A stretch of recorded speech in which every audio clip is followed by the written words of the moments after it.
Drew, you were one of the first, or were you the first active duty fighter pilot to come out and talk publicly about UAPs? Yeah, specifically active duty. I was actually active duty when I did first speak about this.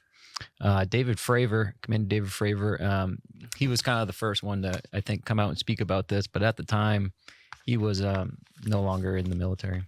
Why is it that you were the first one to come out and talk about this? Because people have been witnessing this and observing these things for long before you came out, right? Yeah, that's my understanding of it. So, I mean, why was I the first? That's a great question. I think perhaps I wasn't. Just maybe I'm the one we're hearing about. But from my position where I was, it was a little different because we weren't just seeing a one-off object on the radar or on a camera and then never see it again and question whether we really saw it or not. We were seeing this on such a regular basis that it was something that we were briefing to. Every time we were not only briefing to it, but we were also informing others that did not have the proper technology to see them. And we were notifying the general public essentially with our notice to airmen, essentially broadcasting out that there were objects that we didn't understand what they were, but they were essentially safety of flight hazards. So for me to speak about it, it was just trying to solve that particular problem. And that's why I spoke out about it.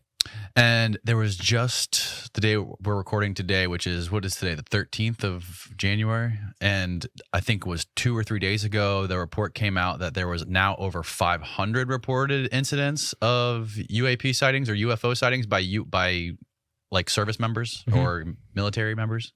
Yeah, my understanding is that reporting comes strictly from the reporting mechanisms that have been created within the Navy and the Air Force. And so, yes, they are seeing more, and we would expect to see that, assuming what I've been saying is true.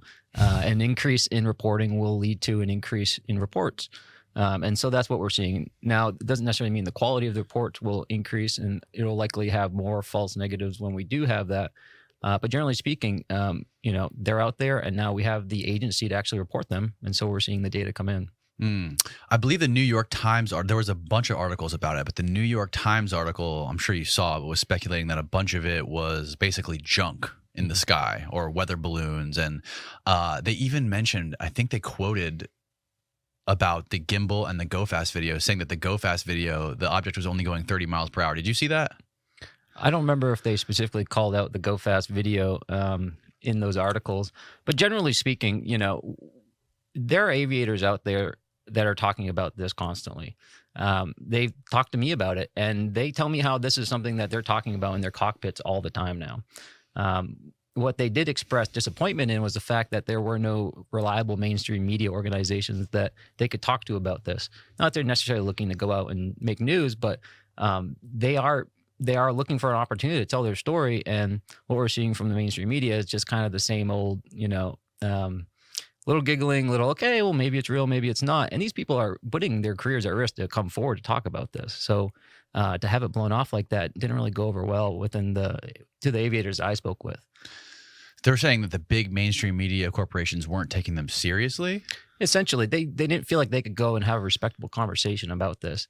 And we see that with some of the reporting we've had where they've essentially dismissed these sightings. And what that does is the exact opposite of what I've been pushing for, which is to increase reporting. If you're going to mock the aviators when they actually do report something, well, guess what's going to happen? Naturally, some people are going to second guess whether they should report. If you have a news organization like New York Times, putting things out that are detrimental to the safe operation of aircraft, right? We have to report safety incidents, and if we are minimizing those that report it, then guess what? We're not going to have as many reports. Yeah, a Navy aviator seems like it would be the last person you would want to mock. Well, it's that topic, right? We kind of did it to ourselves. It's a conversation where it may not be pure mocking, but it's almost a defensive mechanism, at least what I've seen. People immediately want to laugh when they hear this topic, and I don't think they're laughing because they truly think it's funny. I just think they don't know how to react, right? And so they just burst out laughing, and then they listen for a real response, and sometimes they're shocked when they hear one. But I think that we're going to see people continue to kind of hold that flag of ridicule until they convince themselves of it. I don't think that one thing will be able to show them that data, and they'll say, okay, that's clearly something interesting. I'm going to now stop mocking this and really pay attention. I see I see some of these people kind of holding on for quite a while until they have real evidence to stand behind. Yeah, I don't see that. I don't see many people that have that stance, really. Maybe it's just people I surround myself with, the people I talk to. But it's interesting hearing you say that, because you have, I'm sure you deal with a lot of people that are still active military or still in the Navy. So a lot of people that you talk to that are still active service, are they the ones that you're referring to that still kind of are holding on to that stigma? Well, certainly I'll say in the military, but I think it's more complicated than that, because now that there is a classified reporting mechanism for this, I wouldn't expect them, nor would I ask them to communicate about it. However, I do still think the stigma is there. The stigma that I was referring to primarily is on the commercial side, since they do actually have, the agency to have a conversation about this if they really wanted to. Some of the aviators I've talked to have got some pushback from their employees about speaking on this, including cease and desist orders. I don't think they're necessarily asking them to cease talking about UAP or UFO, but just generally talking about operations of the aircraft. I could see why they might have an issue with pilots communicating a safety issue publicly without their filter. Right? Where are the cease and desist coming from? Just corporate airlines or commercial airlines. When there are pilots that are interested in speaking out, occasionally they have received cease and desist orders. Oh, wow. Yeah. So I'm interested. What was your take on that new report coming out with over 500 new sightings? Or was it 500 total or 500 new? I think it was 500 total. Yeah. Well, it's a good thing, because we're going to continue to see those numbers growing, I think, as more people report. And again, that's only military. What also kind of came out at the same time as a report was also a interesting PowerPoint presentation that was given to the National Transportation Board by Dr. Sean Kirkpatrick, which kind of fell out actually, I think, the same day, which had some interesting information regarding how serious they're taking this aviation safety threat. Additionally, we also have seen the release of even more of what they're calling the range Fowler reports. Those are the actual reports from aviators those are the data sets that they're generating these reports from, right? And so those data sets I'll suggest are much more interesting than the reports themselves. You actually hear from the pilots themselves about the objects that they're seeing and why they're so confusing. Interesting. Over and over again, and I can't say for certain, but perhaps that was part of my motivation to kind of speak up about the UAP topic, because it was just a matter of time before someone just slammed into one of these objects and we lost aircrew. Yeah. So when was the first time you experienced one of these objects, the first time that you noticed one of these things? Can you explain what was happening before you saw them and then what was happening after you saw them? From what I understand, you had some new equipment. Yeah. So we got back from our deployment on the USS Enterprise in 2012, and we entered what's called a maintenance phase, where essentially we kind of give our good jets to the forward deployed squadrons, and we cannibalize some jets and we fix some stuff. And our jets were just so happened to be ready to be upgraded to a better radar. It had the cooling systems already installed and X, Y, and Z. And so eventually we upgraded. And as soon as we upgraded, we started noticing objects on our radar that we hadn't seen without that upgrade. And so we went from flying around with our APG-73 radar, and we see our little sweep, right? And just like a radar you see in a movie. And APG-73, you called it? Yeah, APG-73. Okay. And it's kind of like And is this the thing like the clock that goes around in a circle? It kind of, but we see it kind of just like as a box with a line. Sorry, okay. Box with a line. And so, what do we see? We basically just see like a little icon, right? A little blip, and it tells us the speed and various kinematics about it. And that's what we would expect to see. We weren't seeing anything on the APG-73. We upgraded our radars to the APG-79. Big jump. Kind of like digital to mechanical to digital in a sense. Much better, stronger, more powerful, see farther, all that stuff. And we go out there and we'd see objects. We'd see things on the radar. And it's like, okay, well, does my wingman see this? No, he has a different radar. So we kind of just thought it was some kind of error at first when we were seeing objects on a radar that weren't there with the other one. It was just a natural assumption. They were not vulnerable, but they're prone. There was always errors that are involved in things like this. And so we thought maybe some of those had carried over. But, long story short, we eventually got close enough to see these not only with the radar, but also with the camera system that's on the jet, the FLIR. And so that kind of tucks in on our cheek pad here. Whenever we look at stuff on the radar, all our sensors go to that spot. And so as people were kind of noticing these and taking locks on them, and our sensors would go over, eventually people were close enough to see that there was IR energy coming from those spots as well. What kind of energy? Infrared energy. Okay. And so our camera system, the FLIR, shows us either just like a camera view or IR energy, heat energy. And so that's what you see on, say, the gimbal video, that black and white. He's able to switch it from black to white, right?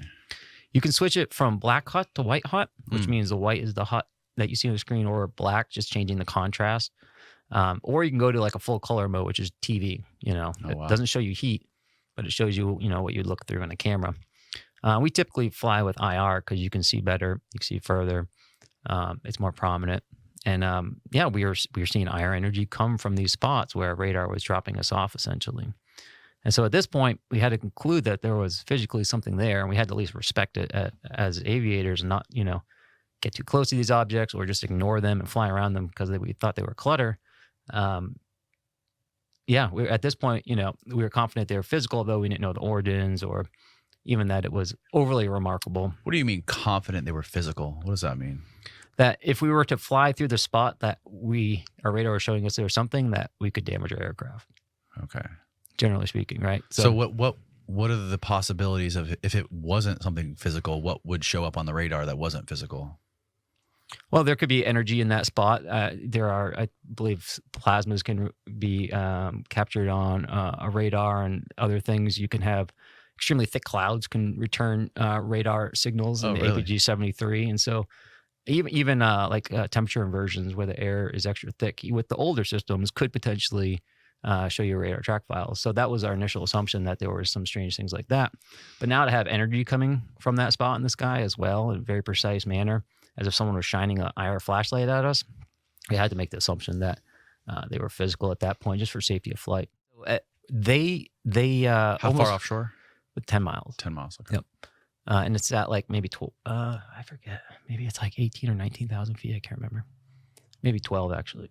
It's been a while. But either way, it's not like at 2,000 feet. It's, you're not going to be seeing Cessnas up there very often. But either way, they were flying in that formation, and right at the entry point, one of these objects went right between their aircraft, closer towards the lead side. The lead air crew saw it. The air crew and the other aircraft did not, which is not surprising because you're so focused in on flying formation. You don't have much of a scan going on. You're not taking in the scenery. No. But lead does, and lead did see the object, and boom, right down. The lead aircraft, lead pilot. Lead aircraft, okay. Yeah. And he just described it as a dark gray cube or black cube inside a clear sphere. That's the description. And it went in between their aircraft, but I'd be careful when I say that because we don't know whether it was moving or not necessarily. Right? I don't believe he had it on the radar. If he did, I don't think he would have flown through it because we knew they were physical at this point. Right. I also just can't remember whether he had it on radar or not, but my assumption is he did not. They ended up turning around and coming home after that. They didn't trust their radar anymore, right? And they're going to do a combat mission.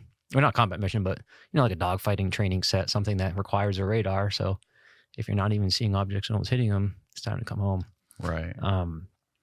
But he came back and, he had all his gear on in the ready room, and he was describing what he saw, just as I just described it. And, he's just like, I almost hit one of those fucking things, because we were all very familiar. We didn't have a name for them or anything, but we all were aware of them, that they were a potential safety issue. And, But no one had seen one with a naked eye. Not yet, not until this point.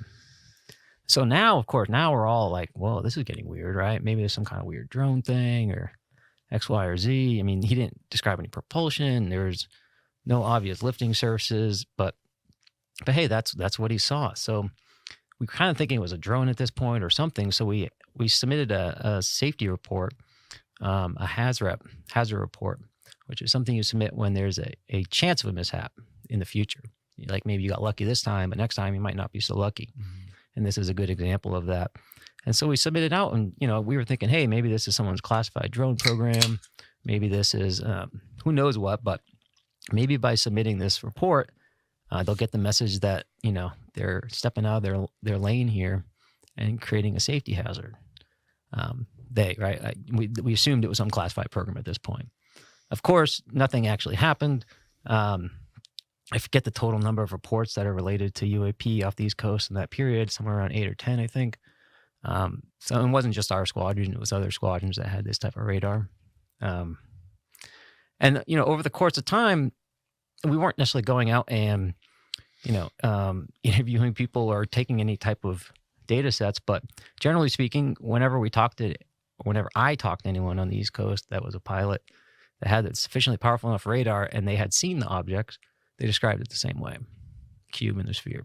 Really? Mm-hmm. Which is very unique compared to what Commander Fravor talked about. He talked about like a Tic Tac object. It was not even close to what you guys saw on the East Coast.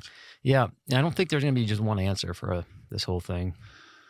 But so if I can recall, Commander Fravor talks about sort of trying to chase this thing, right? He was trying to chase it and the thing was mimicking him or mirroring his movements. Mm-hmm.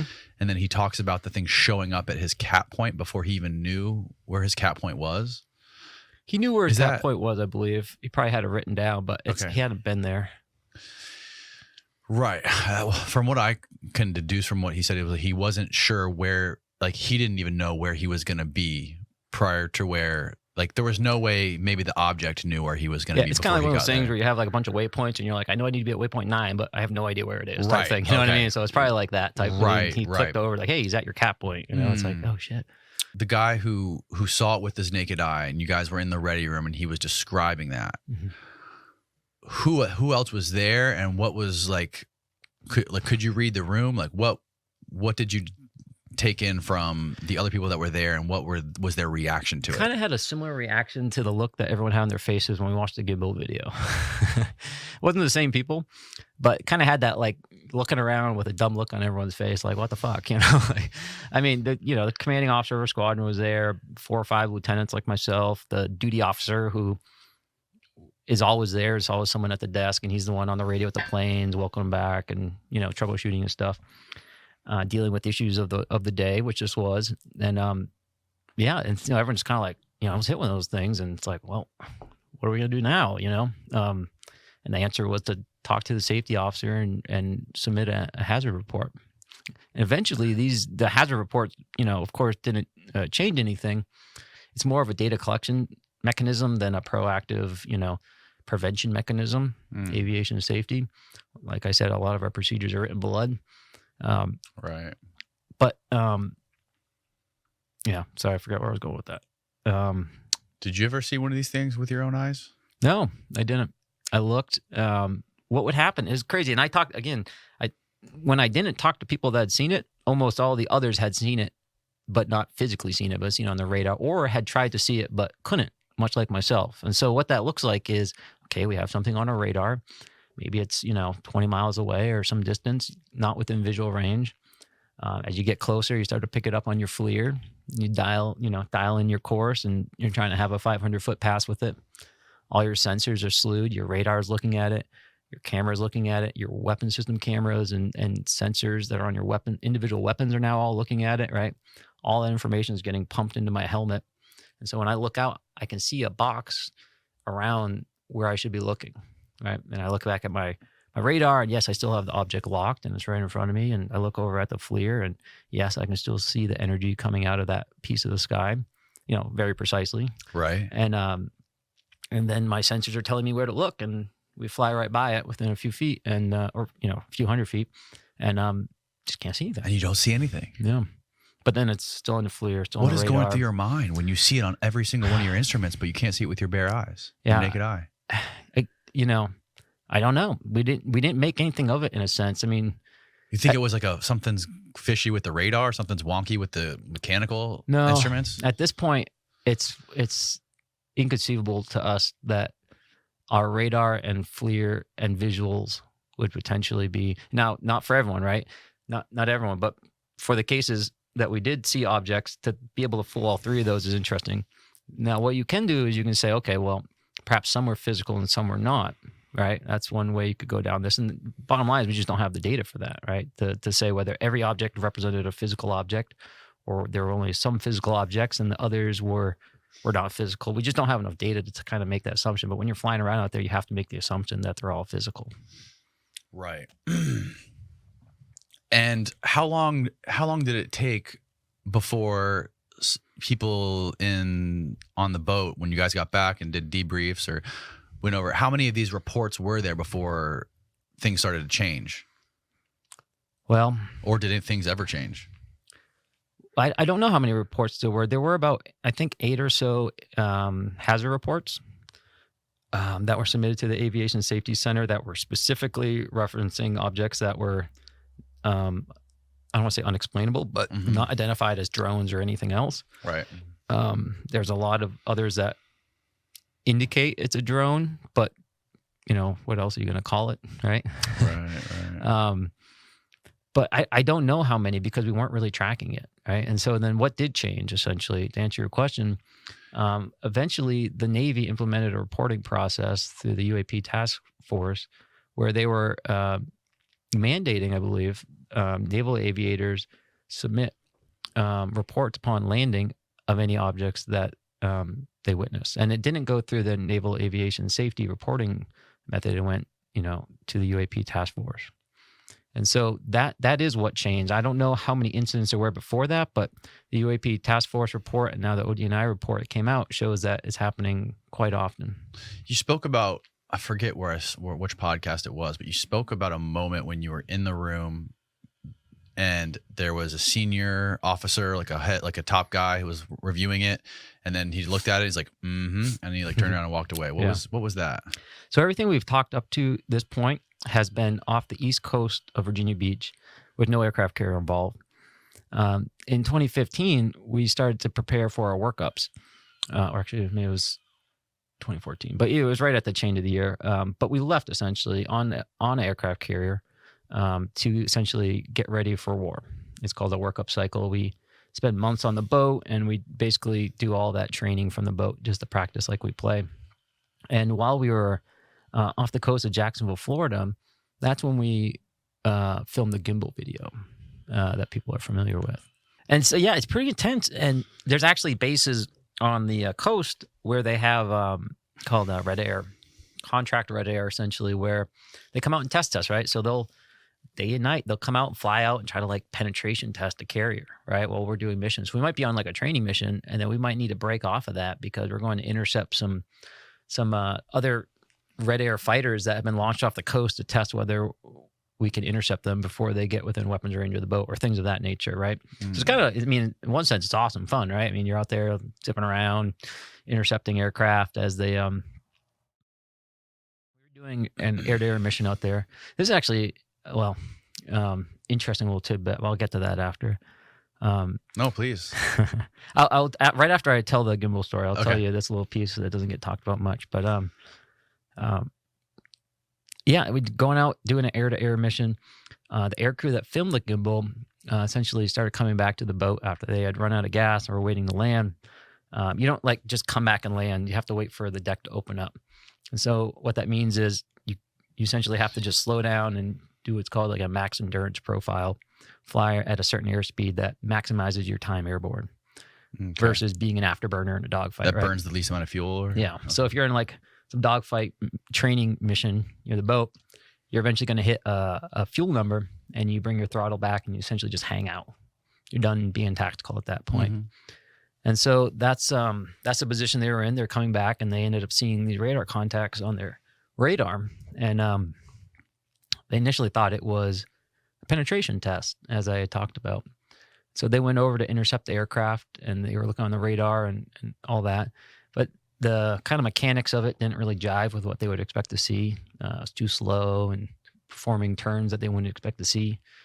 Long story short, they essentially went to stern convert the object, which what that means is you essentially want to, if the object's just flying around, you're in any position, you want to kind of arrive in a position like this. Right? Okay. You stern convert. And so what that really looks like in real life, usually you're 10 miles apart. You make this big arcing turn, kind of come in like that. Okay. And so generally that's what they were doing as they were trying to get closer to the objects.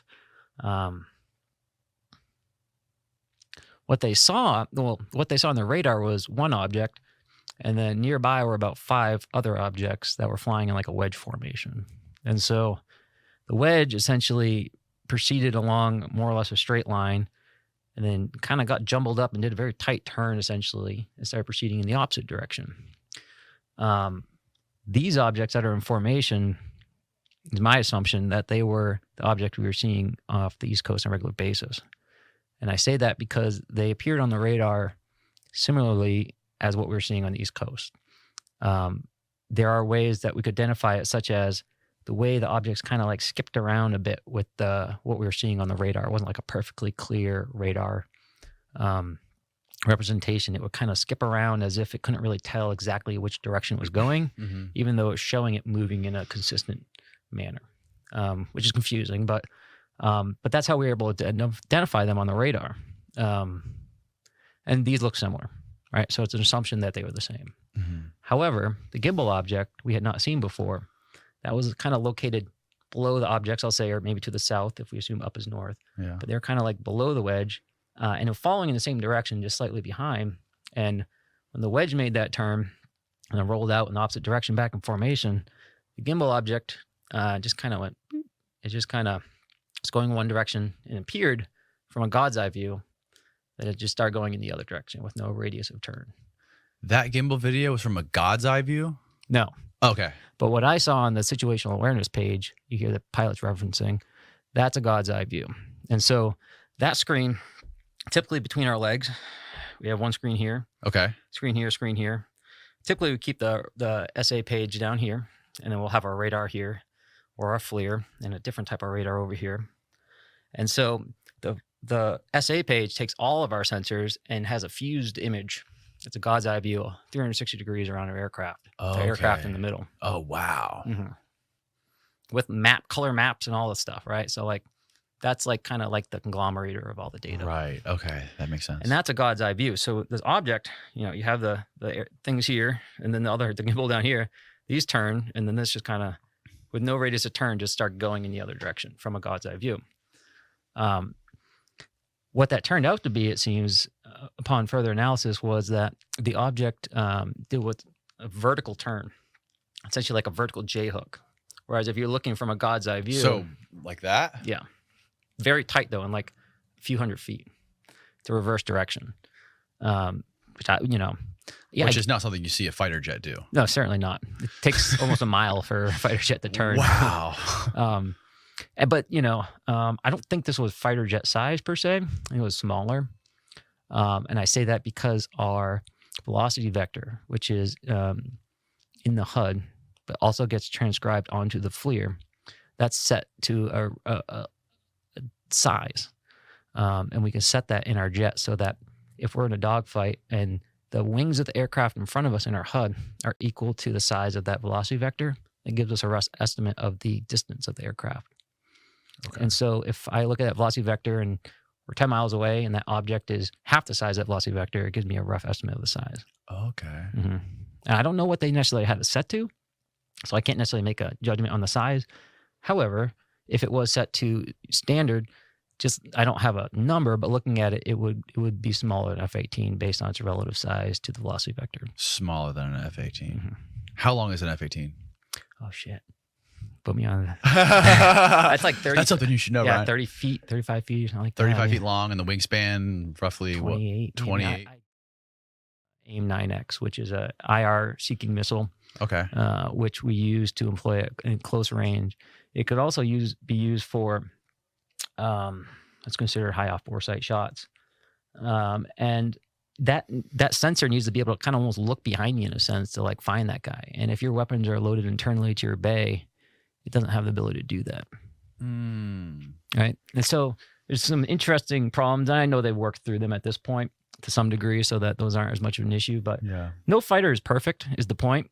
And they're built for different things. The F-22 is no different, and the F-35 is no different. Both very different aircraft, but both applicable in the modern warfare. Yeah.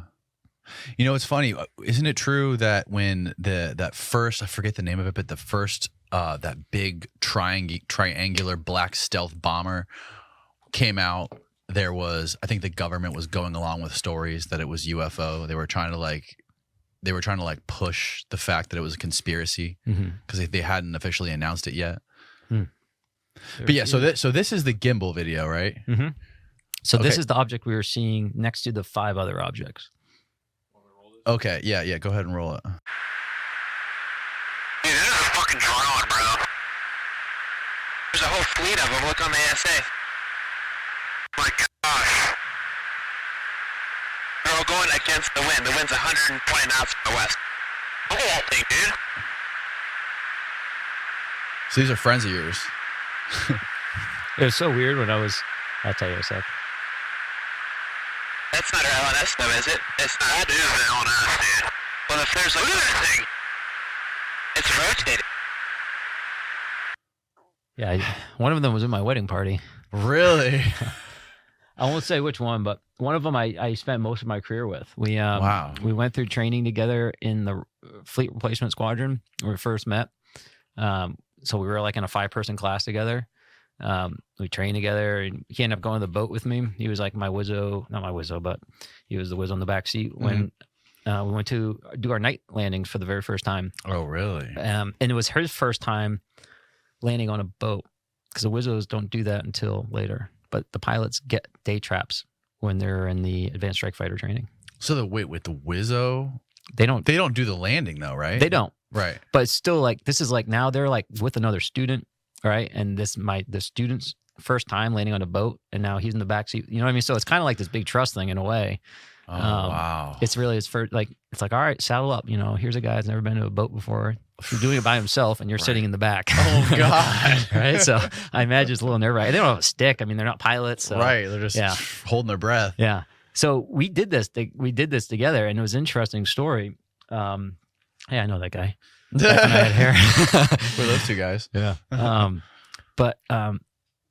So we were going to do our first night trap together. And the way we do that is we hold way back behind the boat up high. And we actually, when it's our time, plus or minus 3 seconds of our push time, we have to be at a particular point in the sky.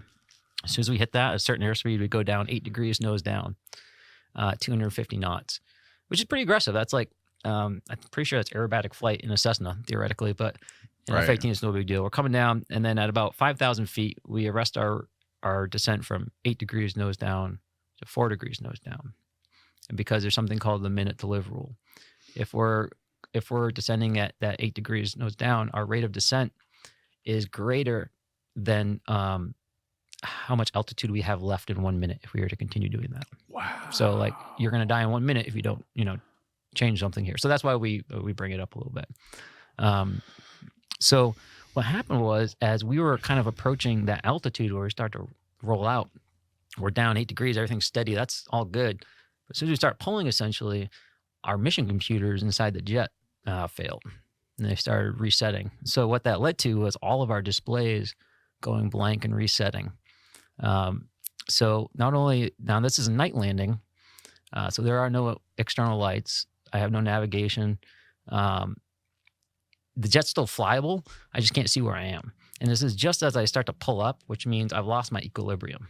Right. And so I'm pulling at 1G, which means it feels like I'm sitting in a chair, but I could be upside down. I could be sideways. I could be inverted, about to hit the water. It just feels like I'm sitting in my chair. Right. It's no different. And that's what's so terrifying. And the mission computers reset. We're pulling up. They come back, and we find ourselves somewhere like this, and then they go out again. Right.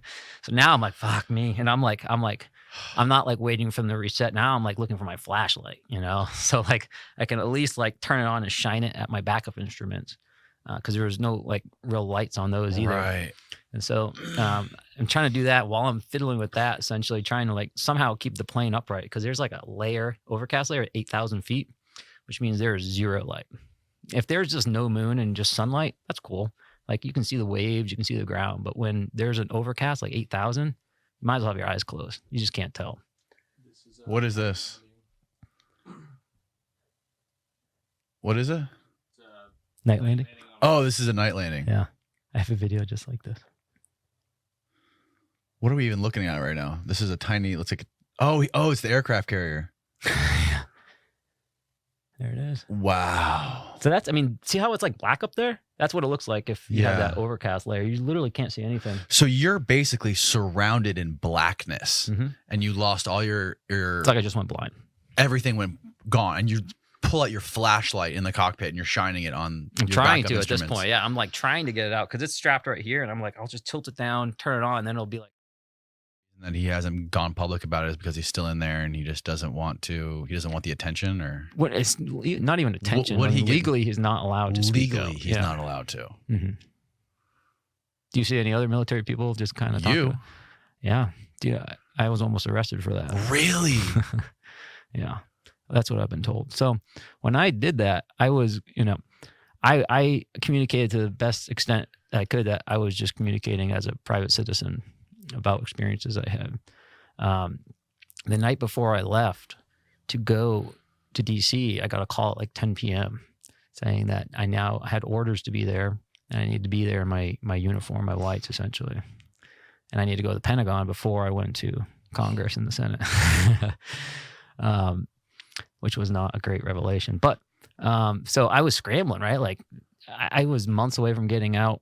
My uniform's packed up and like shipped across the country at this point. It was like my dress white, I wasn't expecting to wear in case someone died or something, really. Right. So I'm like going around my buddies' houses at like midnight, borrowing their uniforms and their stuff so I could, show up because my flight was at like 6 a.m. next day, like. Oh my gosh. So it was a bit of a scramble. I ended up going to the Pentagon, into the bowels, with some naval intelligence folks, some who we might be more familiar with nowadays since the public hearings. Who? I'm so bad with names. Oh, okay. But we had a conversation about, our experiences. It was nothing nefarious necessarily. It was more of, I think, wanting to hear from the horse's mouth beforehand.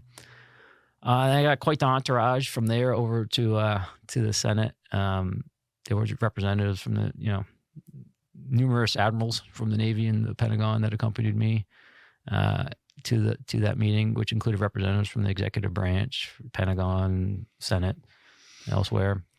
And essentially me at a table like this with, Pentagon folks on one side and senators and whatnot and their staffers over here and me at the head of the table. How old are you at this point? God, that's a good question. How old am I now? That's a great question. I was probably 27, 28. Wow. Yeah, maybe a little bit older. And what was that like? What was the conversation like?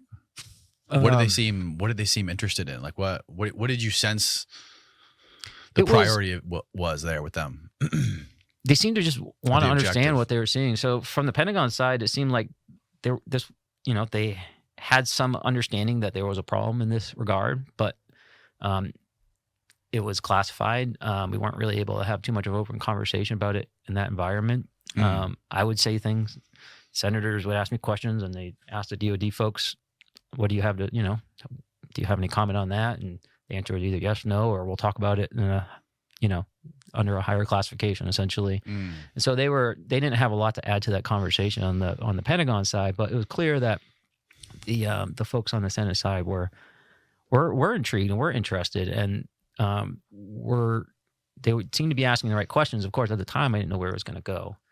I said my piece and then just headed back. Essentially, it was maybe an hour, maybe conversation. I think. What were you afraid was going to? Were you afraid that something was going to happen? You're going to get fired or something? Yeah, that or Leavenworth, I suppose. But you can't really get fired from the military per se. I mean, you can a little bit, but I don't think that was the fear. But anyways, what do they say? Like so I was like ignorant of all this kind of drama going on in the background. Right. After later that night, I got a call from someone who was in the meeting that we had on the Hill. Okay. Inquiring whether the Pentagon had intimidated me or whether they had asked, tried to influence my story or anything of that nature. So there seemed to be, somewhat of a distrust between those two. Wow. That's very interesting. And what I communicated was that was not the case. I did not perceive that. Well, right. Well, maybe a little bit. Well, I imagine that's got to be an intimidating situation for a 27-year-old to be called up there the next day and sitting down in front of all these people. Well, especially discussing things. I mean, it was classified stuff, right? So it was not. It was not classified. It was not classified because it wasn't happening, right? Like this wasn't a thing. And what gave you what made you think that you were almost going to be arrested? What indication did you have of that? Did they make that clear? The person that ended up being responsible for giving me the orders came up to me and told me they did that so I would not be arrested. Wow. That's how I know that. Wow, man. Yeah. Well, that explains why no one else is speaking out about it then. Again, I would not expect military members to publicly speak to the press about this. That is, I would suggest, out of bounds, especially now that there is action going on, right? There is a proper way to alleviate this through the system. I didn't have that luxury at the time. Not only did I not have the luxury, people didn't even think this was a real thing. And so I made a decision I made so that we could prevent someone from getting into a mishap preemptively instead of it happening and then us writing our PCL in blood again. When was the first time you ever spoke to Commander Fravor about this stuff? I spoke to Commander Fravor the first time I interviewed with the History Channel for the show Unidentified. Well, not the first time, the only time I did. They introduced me to Dave prior, and then he was there as well. I think they were kind of using it as a kind of a comfort thing for me to show that there was someone else. And I actually had recognized Dave because he had, I hadn't known him personally at all, but he was in a show called Carrier, which is kind of like a documentary of squadron, and he was the commanding officer of the squadron at the time, Dave was. So I had seen him actually before I was even a pilot on that show. So it was funny to, have him pop. And we're friends now. We talk a lot now. But that was the first time I met him. I know the objects were very different and the stories are very different, but what was the biggest thing that stuck out to you talking to him? I don't know if it's the biggest thing, but the thing that kind of seemed similar was just kind of what the reaction was, right? How it was just completely laughed off and ignored and trivialized, which always pissed me off. Not because, we all joke, it's fun, that's all good, but, this is directly something that we train for and have a lot of respect for, which is not only aviation safety hazards in the sky, but tactical threats as well. We're very well aware that other nations are spying on us, at various times we're flying out there. And this could very easily be an extension in some cases, or it could be leveraged to be a vulnerability for us if a foreign nation wanted to do so. And so from my perspective, I just wasn't, I don't approve of the mocking from that angle, because this is exactly what we're trained to do. A friend of mine, James Fox, he produced the movie The Phenomenon. I'm sure you're familiar with it. I don't know if you are or not, but he worked close with Jacques Vallée, who was one of the, I don't know how close you pay attention. I don't know how close you pay attention to like the history of UFO sightings and the different documentaries that have come out about it. I know Commander Fravor doesn't. I know he's not, very interested in UFOs in general. But James is a big name in like the UFO community as far as investigating the different events that have happened throughout history of the United States and around the world. But when he was making that movie, The Phenomenon, he told me before he went to interview Commander Fravor for the first time, he was working close with Dr. Jacques Vallée, and he asked him if he had any sort of, can you give me any sort of guidance to how I can approach this guy? And Jacques Vallée, his question was, I'm very interested in the possibility of them seeing it, if they ever saw it with the naked eye or not, or if this was only on radar, because his main concern was holograms in the sky. So, and when he brought this up to Commander Fravor, he was actually kind of like, he almost stopped the interview because of it. He's like, how you think I'm an idiot? You think I don't know what DARPA is? You think I know what holograms are? You don't think I knew what I saw? He said he was very like not happy about that question. But a lot of people speculate, especially depending on where you look online or wherever, that a lot of these things could potentially be some sort of secret military technology that is used to confuse enemy radar, like with different holograms or whatever it may be. I don't know which part of the military would be responsible for this. I don't know if it'd be the Navy or the Air Force or whatever. But are you familiar with this idea? Yeah. What are your thoughts on it? In particular, I even had a guy on here that was a Harvard professor that was contracted by DARPA. He was the one who brought this up to me in the first place. And he said to me that sort of holograms that are designed to distract enemy radar are a real thing. Yeah. Something I've never heard of before. Yeah, let me just kind of provide some background on like what DARPA actually does. I've worked with DARPA. He'd probably be mad at me, but Dave's worked with DARPA. You know, he works generally. Well, I don't want to say anything more, but DARPA is a very low technology readiness level organization. What that means is they work on things that are very low TRL, call that TRL 0. Where the other end of the spectrum would be TRL or technology readiness level 9. And 9 means that it's a capability that is deployable for testing essentially with operators, right? 9. And so DARPA usually works around the 0 to maybe like doing a little bit more, like 3 or 4 TRL. So what that means is the technology is not really proven. If it's a 0, it might be math equations, right? Okay. And so when people talk about DARPA doing things, DARPA's MO isn't to build an operational technology and then test it for years, right? That's not what they do. That would be that would be post TRL 9, right? That would be another organization. It would be the Navy, Okay. right? Because they would be the ones, or perhaps another organization. And I don't think there's a relevant like NSA or CIA. Like they could potentially leverage that technology and take it in.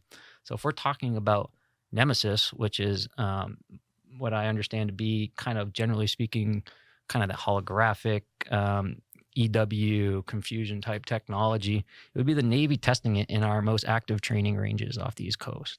That's what that would mean. It would mean that they were doing it for the better part of a decade and still doing it.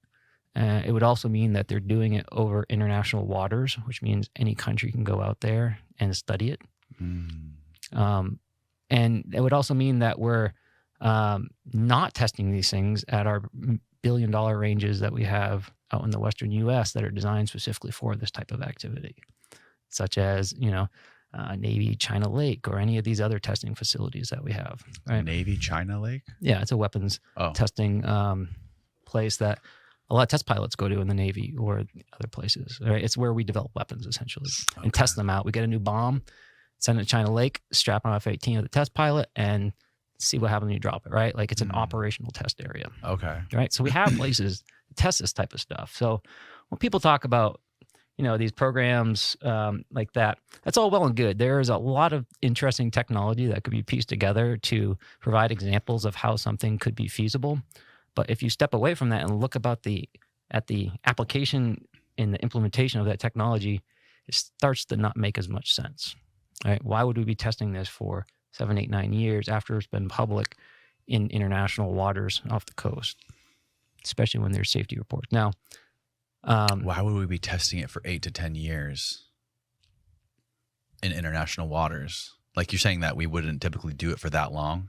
No, that's a whole cycle of development. You know what I mean? Like 10 years is a long time to be testing a particular piece of technology in a public yet hidden manner. You know what I mean? Right. So I mean, this doesn't like directly refute what you're saying. I understand that, but I'm just kind of providing some context around kind of these systems and why. I think what you said about DARPA is very interesting, and a lot of people could gain some context from that. So you said you worked with DARPA. Why would a Navy pilot work with DARPA, and what exactly is DARPA? Navy for pilot, people who don't know. Yeah, so a Navy pilot didn't, but when I was working at BAE Systems as a technology development manager, that was my job, was essentially to source or create or ideate on technology that would be relevant to the warfighter in 10 to 15 years that I could essentially pitch to DARPA and we'd build it. And so primarily what I was doing when I was at BAE Systems was automating my job as a fighter pilot. I was working on multi-agent intelligences, right? So autonomous wingman, forward edge tactical systems such as tactics on weapons or aircraft related to autonomous systems, the reality of what hypersonic weapons and tactics look like. So this is all areas I was working in. Wow. And what specifically does DARPA do? Yeah. What does it stand for? DARPA is a Defense Advanced Research Projects Agency. Defense Advanced Research Projects Agency. Okay. So their charge is to work on technologies that are highly risky, that could fail, They expect a lot of their projects to fail. In fact, they call it DARPA hard projects. Like if you bring a project that's not hard enough, they'll just tell you no. Right? They would prefer to see something that has a lower probability of success, but a greater reward if it's successful. Okay. Right? Told you about is very much an electronic warfare aircraft. It soaks everything up. It can jam. It can do all sorts of stuff. When we start talking about, and it's not just us, everyone wants to see how we can fool the next, the first wave, essentially, right? If we have a World War III with anyone or whatever, there's going to be a lot of jamming. Missiles are going to be falling out of the sky and things of that nature. And one way to do that is with fooling radars to make them think that there's something there when there's not. I don't know why you would then take that and apply that to IR. I guess there are some reasons. IR sensors are getting better for combat, I'll say. There's something called the IRST, IRST, and that is essentially a IR targeting pod. The Russians have been using them for a while, but we didn't quite use them that much because our radars were better. They were essentially compensating for a lack of radar technology by having that. But we're getting IRST now as well. And so really what that is a different way of being able to target into these things at range. Because if you think of the way Fravor talked about the Tic Tac moving, it seemed like he was basically describing a laser pointer, right? That's the way those things moved. Like if you pointed at a wall. It was moving as if it didn't have mass, I think would be a good way of describing it. Light does not really have mass. So a shadow or something that was non-massive could move as if it didn't have mass if it wasn't physically real. So it was nuts and bolts, but it was also psychic, if you will, like knew where he was going to be, right? Yeah, I mean, the objects showed up at the cap point. Is that quote? That wouldn't be psychic. I know sort of the way these things are moving doesn't necessarily jive with general relativity, right? Like these things could be using some sort of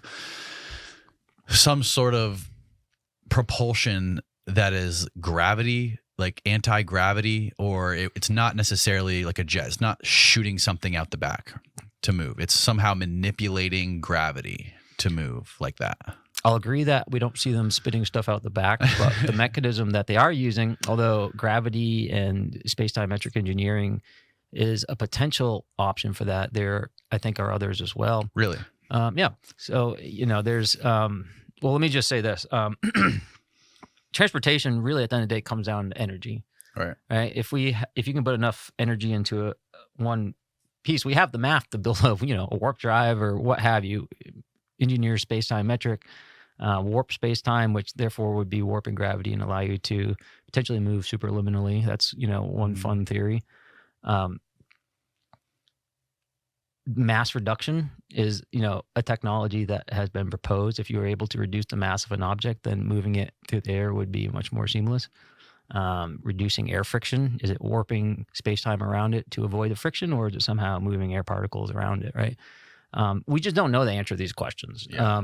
So one of the things I'm doing is trying to get the answers to those. And the way I'm doing it is through the American Institute of Aeronautics and Astronautics, where I chair the UAP Integration and Outreach Committee. It's about a 50-person large engineering organization under the AIAA, or AIAA as I call it, which is a professional engineering organization with 30,000 plus members. And we've built a team of fantastic, industry engineers that are kind of coming out of the woodwork to study this kind of from an industry first viewpoint. And one of the projects that we have underway is to help define what some of the detection mechanisms could be for these objects. And just like you said, is it affecting gravity, and how can we detect that? Is it using some type of ionization and magnetohydrodynamics to move the air around the vehicle? And if that's the case, how can we detect that? And so we're going to be promulgating a document to the engineering industry on a yearly basis that updates the best sensing phenomenologies and lessons learned and everything we know, so that the rest of industry can start putting technology together to expand our data sets. So there's a lot of private aerospace companies that are working on this, correct? That are basically sharing information and trying to work together to put more data together to try to understand this. I don't have information on that. I thought I read that was part of AA. What is it? AAIA? Our group is made up of engineers and scientists from all across the industry, from NASA to various DoD to industry to startups.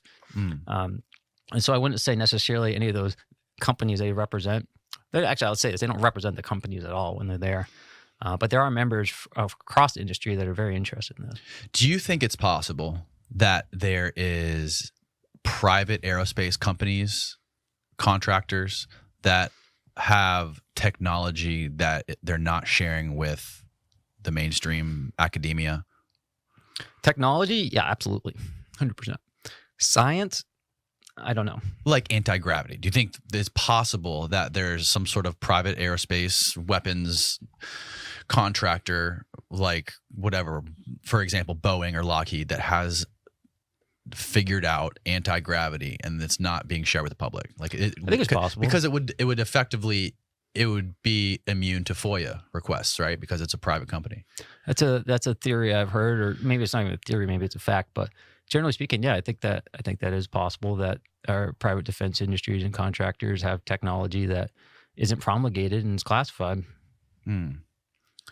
But it would be for them to be testing it off the coast of. That's not a defense contractor. That would be a government program. It would have to be, right? Yeah, Lockheed wouldn't just be out in those areas like that. That would have to be, again, approved military, test, which means. But I mean, forgive me if this is like an ignorant question. I don't know anything about this stuff. So Lockheed wouldn't be able to get permission or work with the military to do this kind of testing? I'm not saying it's impossible. I'm just saying that's not the way things work on a regular basis. Right.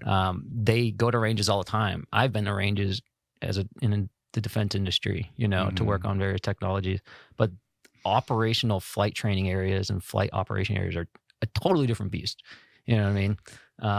That's, difference between, I don't even know what the difference, I don't even know the best way to phrase it, but like I said, like that entry area to our working area is one of the busiest places in the sky on the eastern seaboard, right? Right. So we're testing objects by putting them directly at the entry point of that area at altitude after hazard reports have been submitted for 8 years. Right. I don't see the logic. I don't see how we could be testing against ourselves, especially when we kind of zoom out and say, okay, where are we now in the world about this topic? Do we really think that, John Ratcliffe and former President Obama are going out on a limb because we're testing some, EW on the East Coast? The conversations got too large to support the thesis that we're testing EW. Okay. You know what I mean? In my opinion, like we've gone beyond that just based off of how much conversation has been around this, because we're just drawing more attention to this. Right. You know what I mean? Right. And that's another kind of element you have to throw into this whole thing is if it was something why would we be throwing all this attention? Why would the U.S. government intentionally kind of like acknowledge this like this? Why would the Pentagon acknowledge it so much? You always have to question their intentions just based on history, right? Speaking of history, one thing I often think of, and this isn't necessarily a leading question, but what lessons did we learn from the proliferation of nuclear weapons? Right? We created a nuclear weapon, and others were trying to create it. And now we live in a world that has nuclear weapons everywhere, and it's a fear.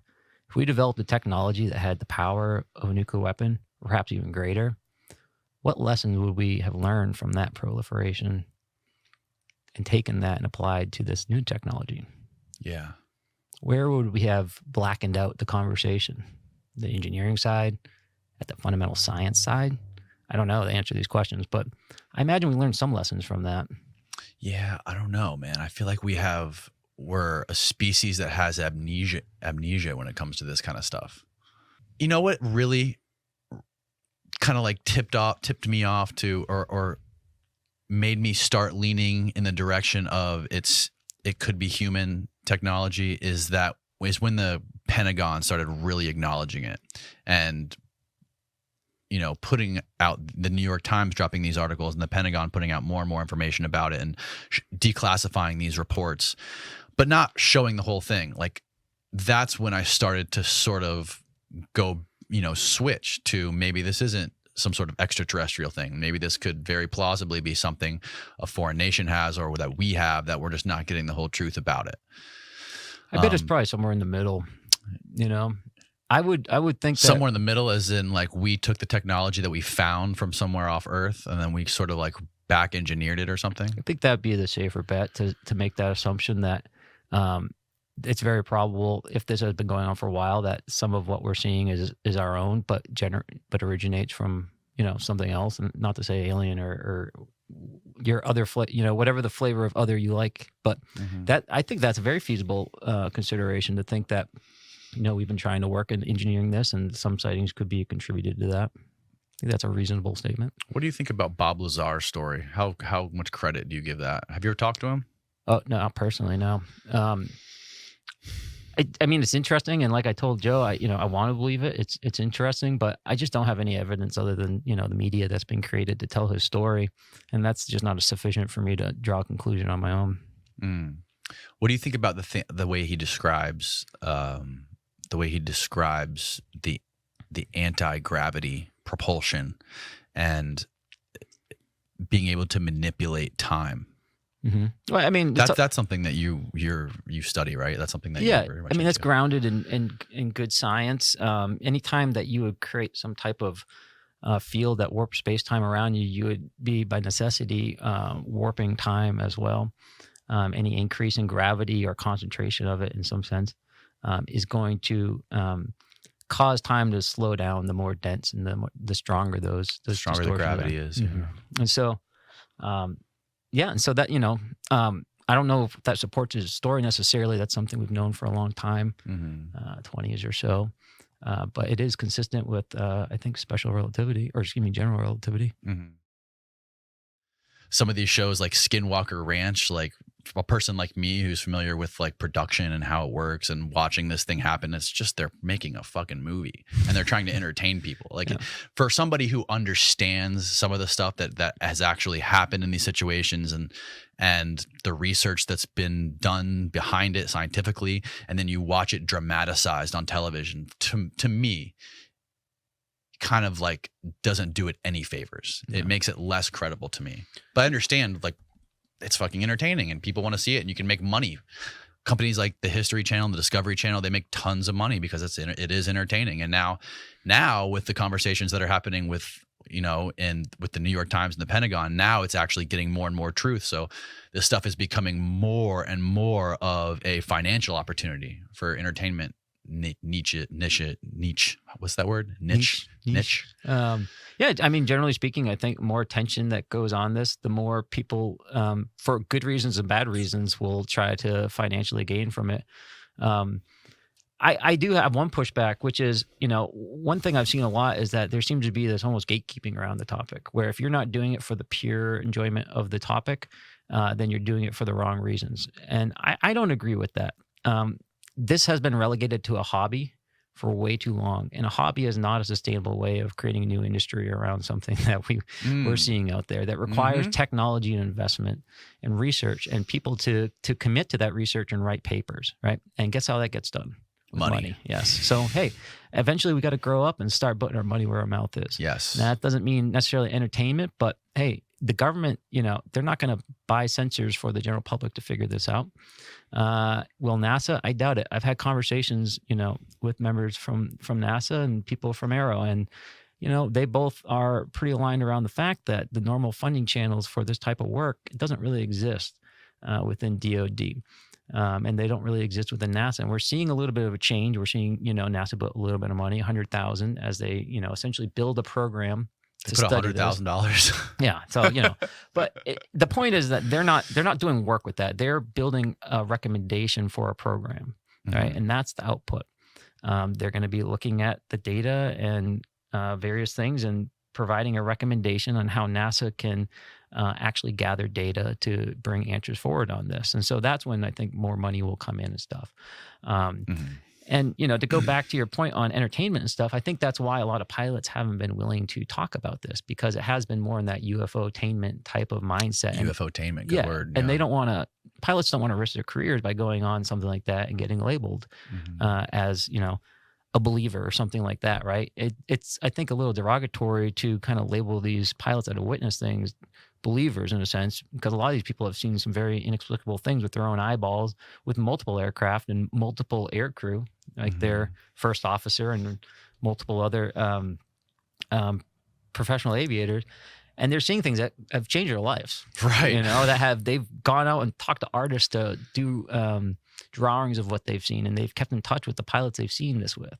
And so to take those emotional experiences in some cases and take it on to a UFO type attainment thing, it's just they're not going to go anywhere near it. They will potentially lose their job. And the way it works in airlines, you can be at a company for 40 years, and if you leave that company and you go to another airline, you go right to the bottom of the pile with 20-year-olds, you know, that will be more senior to you. It's all seniority based. So Wow. if you've been in and you have a long career and you want to start talking about something like this, that's quite the risk to take. Yeah. And so, you know, that's why I've created the podcast Merge, because I want to provide a scientifically focused, neutral place for aviators, scientists, and innovators to actually have a serious conversation about this outside of entertainment. And it'll be more than just a podcast, because we're going to be able to take that information and we're going to be able to apply that within the AIAA and have conversations about the technology and perhaps pursue that. If someone has a good idea and we have a conversation about it, we can go get things done. We don't just have to talk about it. We have potentially the resources and the equipment, and eventually the equipment and the people and the minds to actually start to solve this. And so we want to try to bring those together and have those conversations, both with pilots and the people that are going to be able to figure it out. That's powerful. Having somebody like you being able to sit down on a podcast and talk to some of your peers and some of the people that you respect, or some of the people that respect you in this industry, and not have it be wrapped around entertainment. But I do understand what you're saying. Like, it is important to have an industry. There should be a big market on this niche, because I mean, that's how you fund things. That's true. That's the market should be, no matter how it happens from the ground up. If it is with some of this outlandish entertainment, I mean, that's the way naturally it has to evolve. That's the way that we're going to attract money to the situation. That's the way people like you know. It got me. Yeah, exactly. I mean, you know, I knew there was something there to talk about, but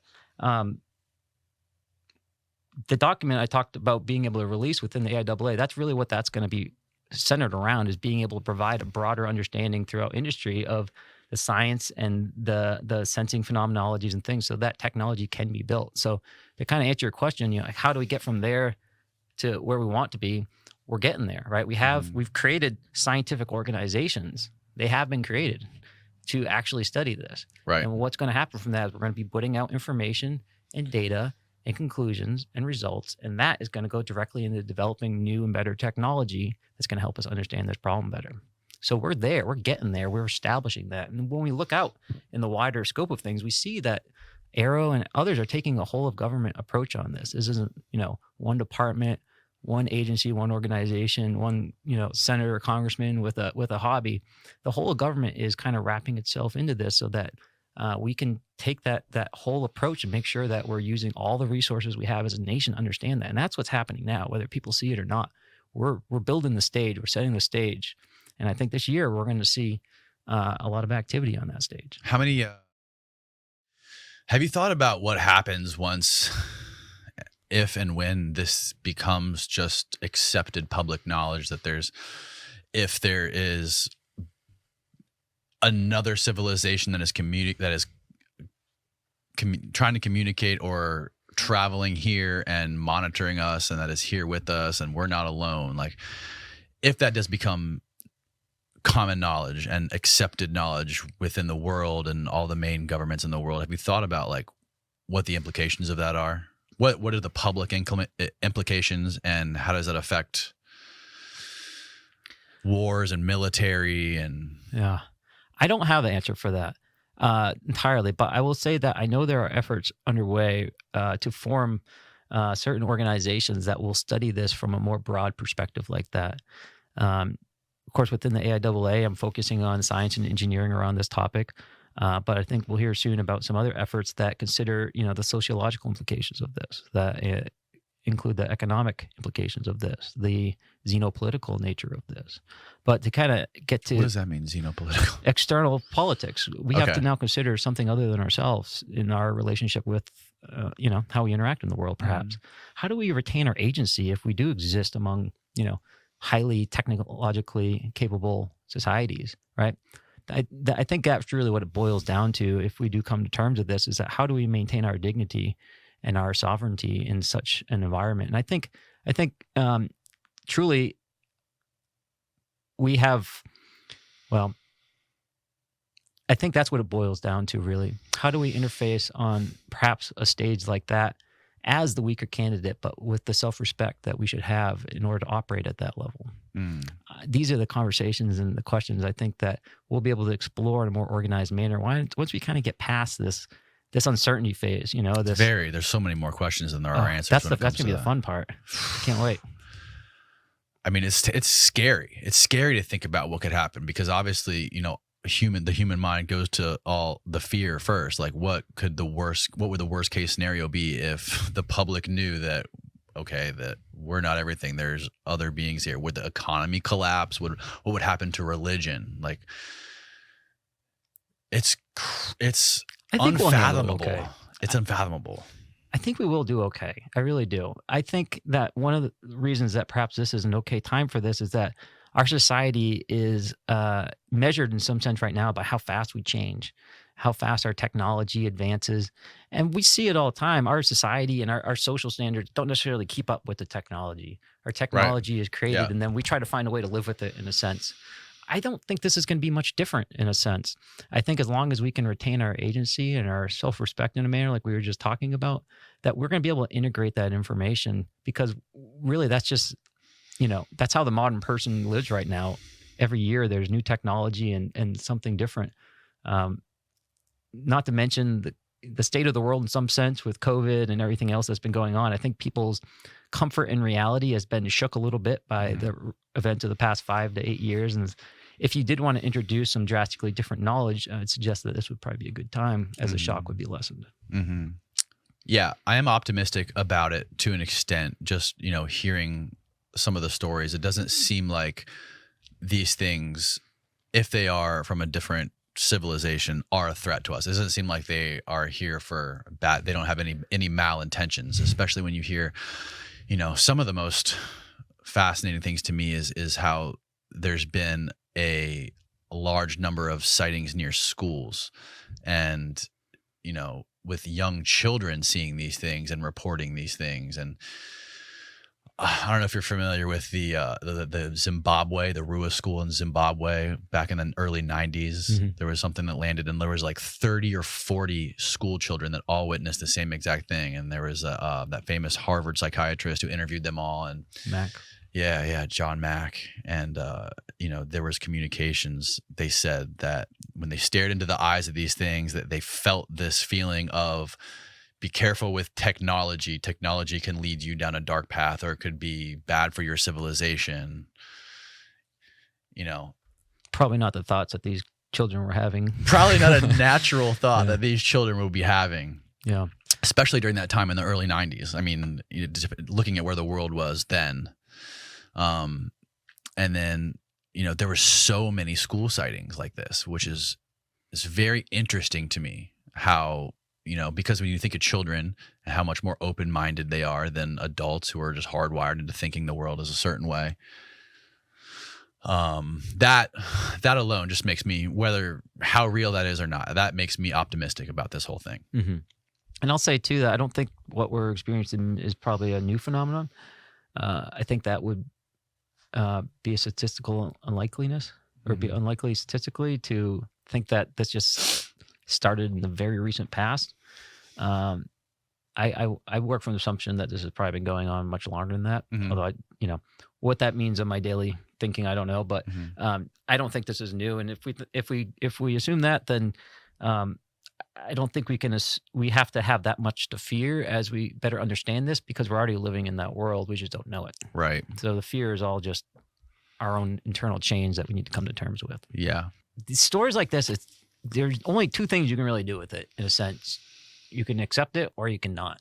And I think a lot of people choose the latter, like maybe perhaps as a school teacher, because it's almost like a cognitive dissonance in a sense where you cannot process that information and continue about in your normal life immediately. And so your brain just kind of dismisses it as either confusion or temporary stupidity or what have you, and go about their lives. And I've noticed that in this conversation that I've been having more broadly about this topic. Sometimes there's just people that, and one of the best ways you can identify them is as soon as you mention something, quote unquote, aliens or just different or UAP, just immediate laughter, right? It's like the first reaction is and then they like realize you're not laughing, and then they kind of like, oh, okay. But they don't know how to move forward from that point because they're not ready to integrate that into their reality yet. I truly think people really do live in their own realities, right? You create your perception of the world in your brain, right? And you do that based on your experiences, whether they're true or not, right? And a lot of times I think people use that kind of mentality to protect themselves from this type of information, almost as a protection mechanism, where it's just too outside, their scope of every day for them to really like just stop and integrate it because it's just too much. Right. It's too much, and we're busy. Yeah.